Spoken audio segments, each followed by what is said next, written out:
Bagyo ang isa sa mga binabantayang low-pressure area sa loob ng Philippine Area of Responsibility.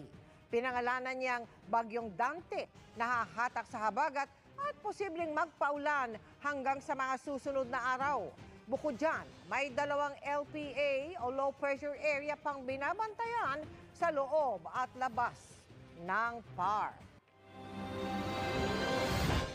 Maulang gabi po sa inyong lahat, Luzon, Visayas at Mindanao. Sa gitna ng malawakang pagbaha sa Metro Manila, kinangay ng malakas ng ragasan ng tubig ang isang sasakyan papunta sa isang sapa sa Caloocan. Patay na nang matagpuan ang driver nitong senior citizen habang patuloy po na hinahanap ang kanyang sakay. Nahuli kamyan at nakatutok live si Chino Gaston. Chino!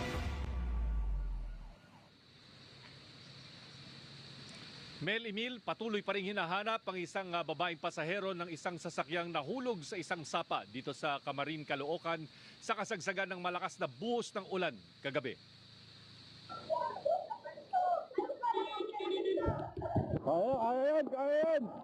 Makikita ang paglusong ng sasakyang ito sa videong kuha sa binahang Doña Aurora Street sa Camarin, Caloocan kagabi.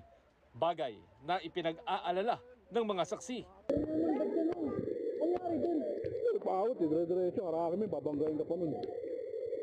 Hoy, meron na po isang lumubog ha. Wala, di nagpaawat, dire-diretso eh. Pero sa isang punto, ang sasakyan na may sakay umanong dalawang pasahero na napatigil na sinimulang tangayin ng agos ng tubig.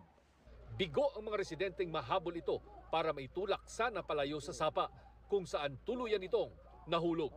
Dire-diretso talaga po siya, tapos po may mo sa gitna. Hinabol po namin para sakyan yung likuran, tapos buksan po yung pinto. Ayaw po, tapos tinangay na po siya.